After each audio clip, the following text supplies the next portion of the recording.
여러분은 노후에 어느 정도의 목돈을 가지고 계신가요? 누군가는 먹고 살기 바쁘고 자식 키우기 바빠 목돈을 마련하지 못했을 수도 있고, 누군가는 일찍이 노후를 준비해 꽤 많은 목돈을 모아놓으셨을 것입니다. 이렇게 목돈이 많으면 당연히 좋지만 현실은 또 다릅니다. 우리의 목돈은 사실 아직 안전하지 않습니다. 아직 그 목돈을 온전히 자기의 것이라고 생각하는 것은 위험합니다. 나이가 들면 일단 판단력 및 기억력이 좋아지지 않는 경우가 많습니다. 또한 관리 능력이 떨어지고 주변에서 나의 목돈을 노리는 사람들이 정말 많아집니다. 이는 보이스피싱 같은 내가 모르는 사기꾼들일 수도 있고, 아니면 자식이나 지인 등 나와 아주 가까운 사람이 될 수도 있습니다. 실제로 주변 꼬임에 빠져 노후에 더 많이 벌겠다고 투자했다가 반토막 날리고 가세가 기울어 고생하는 분도 계셨습니다. 어떤 분들은 이런 것들에 휘말리지 않도록 일찍이 다짐을 하지만, 어떤 분들은 대비를 하지 못해 자식들이 손을 벌리는 상황이나 어떤 유혹에 욕심을 떨치지 못해 잘못된 선택을 하기도 합니다. 물론 상실을 대비하여 목돈은 쥐고 있으면 더 좋을 때가 있지만, 만약 목돈을 마련해 놓는다면 정해진 용도, 예를 들어 나중에 병원비나 건강을 위해 쓸 돈으로 정해놓고 딱 그거에 맞게 쓰는 것이 좋습니다. 하지만 이는 쉽지 않은 것도 사실입니다. 막상 무언가 감정이 움직이는 상황이 오면 사람은 흔들리기 마련입니다. 오늘은 이와 관련하여 나이 들어 돈이 많은 것이 재앙이 될 수 있는 이유 3가지와 대처 방안에 대해 알려드리겠습니다. 오늘 영상을 토대로 노후의 돈에 대한 경각심을 한 번 더 마음속에 새기셨으면 좋겠습니다. 목돈이 많은 것이 재앙이 될 수 있는 이유 1번째는, 목돈은 날리면 평생 힘들고 잃게 되는 상황에서는 한도가 없기 때문입니다. 여러분 이거 아시나요? 저도 들은 얘기지만 연초에 가장 많이 나가는 부적은 돈 많은 시부모 빨리 가라는 부적이고, 이 부적은 엄청 고가라고 합니다. 이처럼 부모가 목돈이 있으면 자식들 중 간혹 살 만큼 살았으니 죽는 게 낫다고 생각하기도 한다고 합니다. 목돈은 언제든 내가 빼서 쓸 수 있는 돈이기 때문에 가끔 통제가 안 될 때가 있습니다. 서두에서 언급했듯 나이가 들수록 판단력이 흐려지기 때문에 자칫 좋지 못한 투자에 손을 댈 수도 있고, 안쓰러운 자식에게 돈을 주려고 하는 상황에 노출되기도 매우 쉽습니다. 이런 점들로 인해 목돈보다는 연금을 선호하는 분들도 많습니다. 하지만 우리나라의 연금 소득 대체율은 47%로 OECD 권고치보다 20%나 낮다고 합니다. 미국은 무려 81.3%라고 합니다. 사실 노후에 가장 맘 편한 분들이 공무원을 하고 합니다. 어떤 분은 36년 공직 생활을 끝내고 연금을 받고 있다고 합니다. 이분은 불안에 떨지 않고 살고 있으며 받는 연금 다 쓰지도 못하고 돈 걱정이 없다고 합니다. 요즘은 악기를 구입해 연주에 심취해 시간을 보내고 있다고 말씀하셨습니다. 전문가들은 목돈이 많으면 위험 요소가 도래될 수 있다 말하며, 위기를 자초하는 허점이 도사리고 있다고 말합니다. 과거와 같지 않아 목돈이 전부인 것처럼 생각하는 것은 구시대적 착오라 보며, 목돈과 같은 실물 자산을 금융상품으로 만들던지 연금화해서 약수물처럼 끊임없이 나오게 만드는 것이 생활비를 쓰는 최상의 방법이라 말합니다. 연금에 따라 다르지만 2년의 물가 상승분 평균치를 반영해 연금이 오르는 경우도 있으니 손해볼 일도 없다며 말이죠. 다음은 일찍이 연금의 중요성을 깨달았던 분의 글입니다. 저희는 젊었을 때부터 연금을 받기 위해 베네핏 좋은 곳으로 직장을 다녔어요.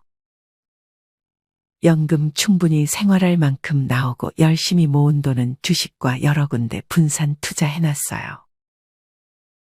이 모든 것은 젊었을 때부터 준비한 것이죠. 지금 사는데 아주 만족합니다.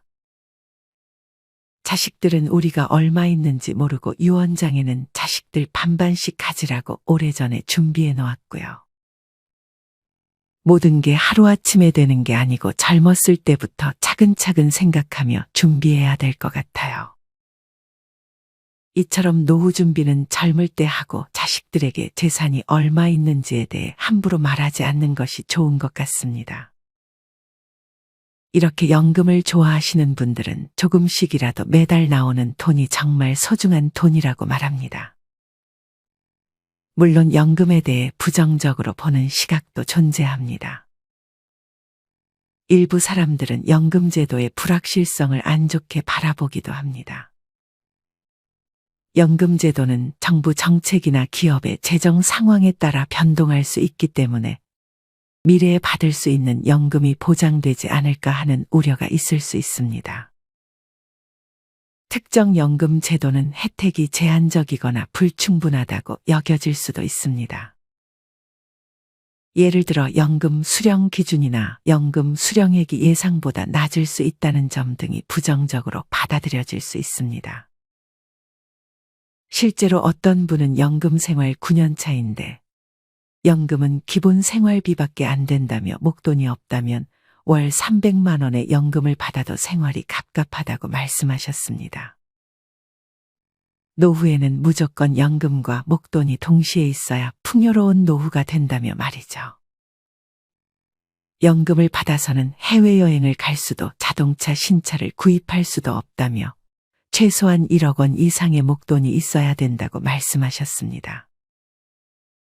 이처럼 연금과 목돈이 같이 있다면 더할 나위 없이 좋을 것입니다. 연금 반 현금 반이 옳다고 말씀하시는 분들도 많습니다. 연금 주는 기관을 100% 믿는 것은 오히려 몰상식하다고 말하는 분도 간혹 있습니다. 연금 기금 고갈도 가능하고 민간보험회사는 도산도 가능하기 때문입니다. 특히나 전쟁 등과 같은 사회적 혼란 시 과연 연금 지급이 가능할까 불신하는 분들도 많을 것입니다. 그래서 연금과 현금의 비율을 나누는 것이 좋다는 의견에 저도 동의하는 바입니다. 이뿐 아니라 혼자 살던 지인이 퇴직연금 수령하고 거의 1년도 안 되어서 돌아가셨는데 아까운 연금은 다 써보지도 못해 자신이 더 안타깝다는 글을 남겨주신 분도 계셨습니다. 물론 연금의 특정 비율 금액이 가족한테 가기도 하지만 금액이 많이 낮아지는 것으로 알고 있습니다. 이보다 자신이 써보지 못한 것이 안타깝게 느껴집니다. 참고로 국민연금에는 노후에 받는 노령연금 혜택뿐 아니라 유족연금이라는 급여 혜택이 있다고 합니다. 그래서 내가 국민연금 가입 중 사망하더라도 가족들에게 내가 가입한 기간에 따라 연금을 지급해 준다고 합니다. 가입 기간에 따라 수령 퍼센티지가 달라지니 참고하시길 바랍니다. 또한 병원비를 생각하면 목돈을 마련하지 않을 수 없는 것도 현실입니다. 그래서 자산을 배분하는 것이 무엇보다 중요한 것 같습니다. 전부를 현금으로 가지고 있는 상황만 잘 피하시면 될 것 같습니다. 연금이나 목돈이 부족한 경우도 있을 것입니다. 연금이 적더라도 맞춰 살면 되긴 하지만 퇴직 후 인생 후반전도 상당히 길어졌기 때문에 제2의 직업을 구해보시는 것도 좋습니다. 분명 잘 찾아본다면 단순한 업무를 소일거리로 할 수 있는 일도 있을 것입니다. 나이가 있기 때문에 너무 힘을 쓰는 일이나 위험한 일은 피하는 것이 좋습니다. 노후의 자격증도 취득해 놓는다면 제2의 취업도 가능하다고 합니다. 지난 영상에서도 말씀드렸지만 한 살이라도 젊을 때 평생 할 수 있는 일을 찾으셨으면 좋겠습니다. 정리하면 목돈은 내가 언제든 꺼내 쓸 수 있기 때문에 위험이 도사리고 있습니다. 그래서 일정한 비율을 함부로 쓸 수 없도록 잘 분배하는 것이 현명한 방법입니다. 목돈을 아예 만들지 말라는 것이 아닙니다. 목돈을 모았다면 딱 정해진 용도로만 쓰는 것이 좋습니다. 병원비로 정해두었다면 딱 병원비로만 쓰려고 해야 합니다. 갑자기 누군가의 투자 권유나 자식에게 약해져서는 안 됩니다. 이런 비율을 잘 정해놓고 잘 계획해서 목돈을 잘 지켜내셨으면 좋겠습니다. 목돈이 많은 것이 재앙이 될 수 있는 이유 두 번째는 자식에게 약해지거나 욕심으로 인해 투자 권유에 넘어가기 쉽기 때문입니다. 목돈이 통장에 있다는 것을 주변 친인척 혹은 지인들이 알게 되면 인간 쥐떼, 개미떼가 달려들어 마음 편한 날을 못 보내게 됩니다. 이때는 돈이 많아도 괴로움과 유혹에 시달려 제명대로 살지 못하는 것입니다. 물론 자식들이 다 그렇지는 않겠지만 일부 자식들은 부모님이 단명하길 무의식적으로 바랄 수도 있습니다. 사실 이렇게 극단적으로 생각하는 자식들이 많지는 않겠지만 자식들 입장에서 제일 쉽게 돈을 버는 방법이 목돈 있는 부모님께 손을 벌리는 것이 아닐까 합니다. 이제 많은 분들이 기껏 모은 노후 자금을 자식 교육비나 결혼 지원에 쏟아붓는 것이 제일 미련한 행동이라는 것을 알 것입니다. 부모 자신의 노후를 잘 준비하는 게 진짜 참된 부모라는 것도 말이죠. 하지만 아직 이는 잘 지켜지지는 않는 것 같습니다. 아직도 우리의 문화가 자식에게 무언가를 해주거나 물려주는 문화가 많이 남아있는 것 같습니다. 며칠 전 90연세에 하루 온종일 폐지로 6,000원에 많이 번다 행복해 하시고 반찬도 없이 맨밥만 드시는 와중에 8평 빌라는 손주에게 물려주고 싶어 끝까지 지키는 할머니를 본 적이 있습니다. 이렇게 요즘은 손주 학비, 손주 집까지 자기 부모에게 바라고 받아가는 게 또 하나의 보편적인 현상처럼 보여질 때도 있습니다. 조부모가 돈 좀 있으면 손주 미국 유학까지 시켜주는 경우도 있다고 합니다. 어떤 분은 목돈을 잘 관리해서 생활비 쓰고 어려운 가정에 기부를 한다고 합니다. 절대 자식하고는 금전거래를 하지 않겠다며 말이죠. 답은 없겠지만 앞의 사연과 비교해보면 이분이 오히려 더 현명하다 생각이 듭니다. 다음은 부모의 목돈을 가지고 싸우는 자식들의 안타까운 사연입니다. 저희 시부모님은 수도권 근교에서 평생 농사 지으시고 고생하셨어요. 아들넷 집 사주고 김치 해주고 손주 봐주시고 미리 다 해주시고는 버려질까 걱정되셨는지 마지막 남은 땅으로 보상받은 목돈을 꼭 쥐고 계시면서 아들넷 각자에게 모시고 살던지 잘하는 사람에게 다 주겠다고 말씀하셨죠. 그 결과 서로 경쟁하듯 효도하는 게 아니라 아무도 모실 생각은 안 하면서 그 마지막 목돈은 서로 자기들 거라 생각을 해서 지금 아들넷 서로 원수가 되었고 서로 견제하느라 명절 행사 때도 서로 안 보려고 부모님한테도 가지 않는다고 합니다. 서로 피해 다니며 부모님 집에 혼자 가서 돈 달라고 행패를 벌이는 사태까지 벌어졌다고 합니다. 이는 부모의 목돈 때문에 가정의 평화가 깨지는 아주 안 좋은 사건이 아닐까 생각합니다. 앞서도 얘기했듯 부모가 잘 살아야 자식한테 더 좋은 것입니다. 늙은 부모 부양 안 하게 하는 것만 해도 자식한테 돈 몇 억 주는 것보다 더 좋다고 말씀하시는 분들도 많습니다.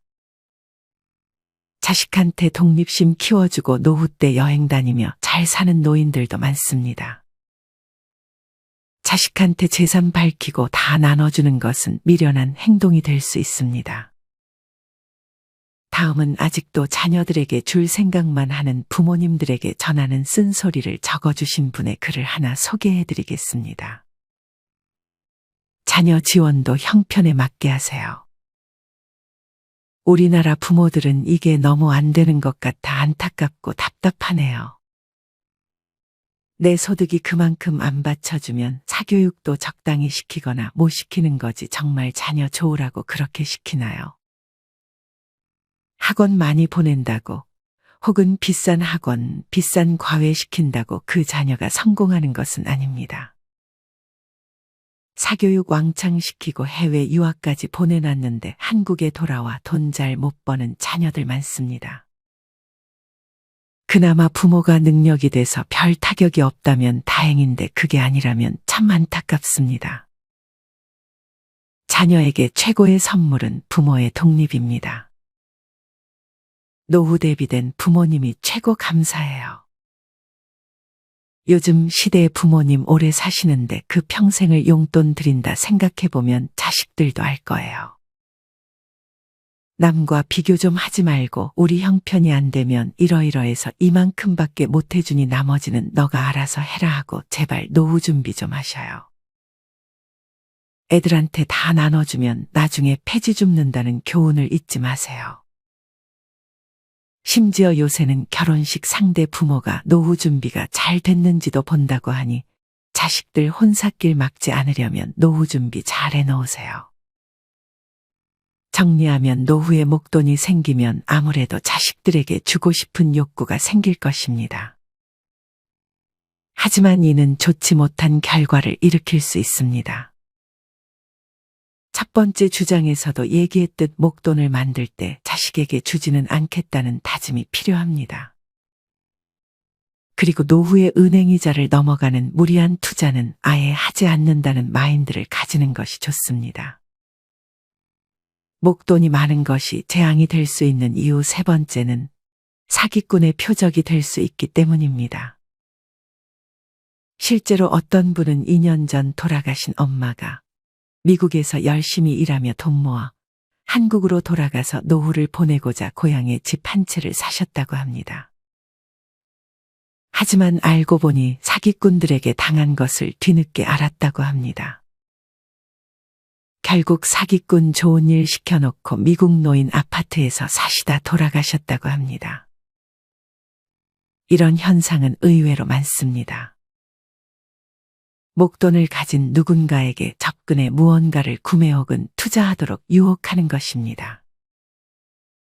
사실 굳이 욕심을 부리지 않더라도 한번 혹하게 되면 그 유혹을 떨치는 것이 매우 어렵습니다.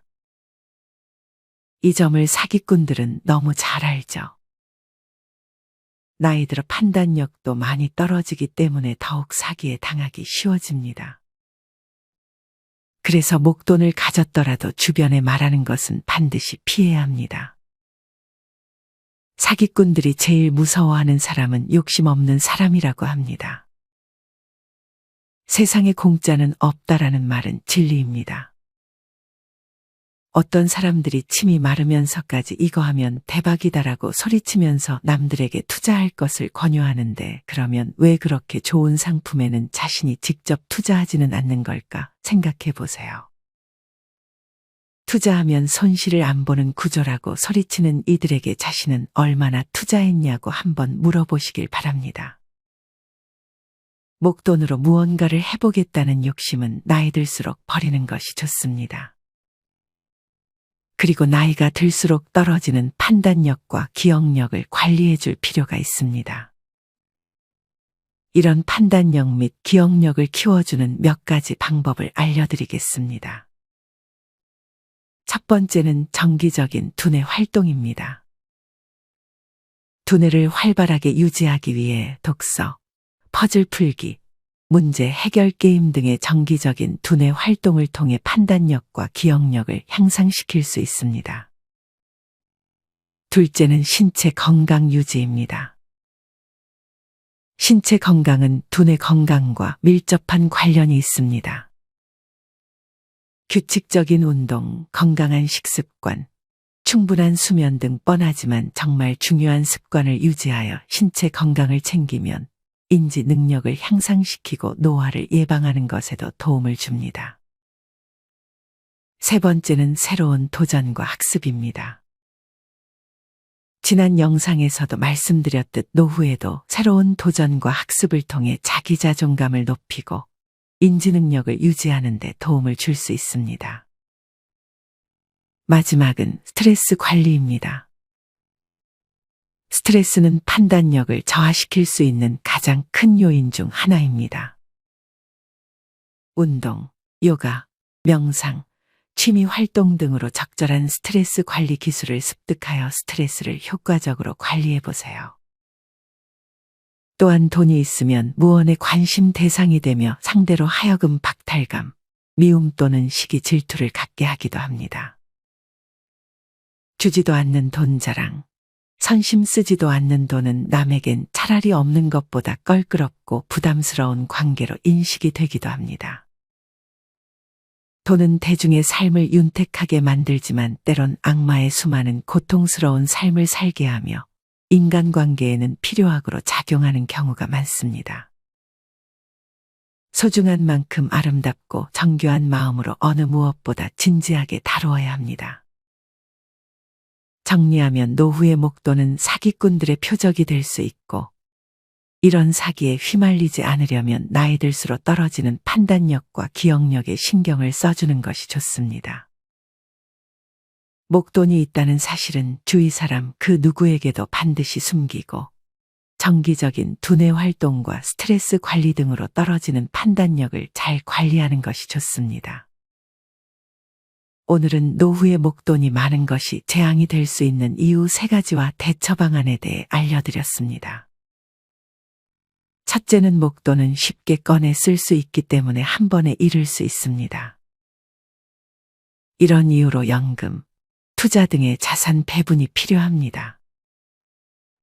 둘째는 아무래도 목돈이 생기다 보면 자식에게 쓰게 될 확률이 많기 때문에 목돈을 만들 때 정해진 용도로만 쓰겠다는 다짐이 필요합니다. 마지막 셋째는 사기꾼들의 표적이 될 수 있기 때문에 목돈이 있다는 사실은 무조건 숨기고 판단력을 길러야 합니다. 오늘 말씀드린 부분이 모두 정답은 아닙니다. 개개인이 자신이 원하는 방향으로 노후 설계를 하시길 바랍니다. 무엇보다 노후에는 안 아픈 게 최고입니다. 어떤 분은 60년대생인데 공무원 30년 넘게 일하고 퇴직하셨는데 희귀병이 발견되어 노후에 쉬지도 못하고 고생하고 있다는 글을 남겨주셔서 안타까운 마음이 들었습니다. 노후의 돈 관리와 건강 관리를 잘 신경 쓰셔서 우리 모든 구독자분들이 평안한 노후를 보내시길 바라겠습니다. 이상으로 오늘의 영상을 마치겠습니다. 다음에 더 좋은 내용으로 찾아뵙겠습니다. 감사합니다.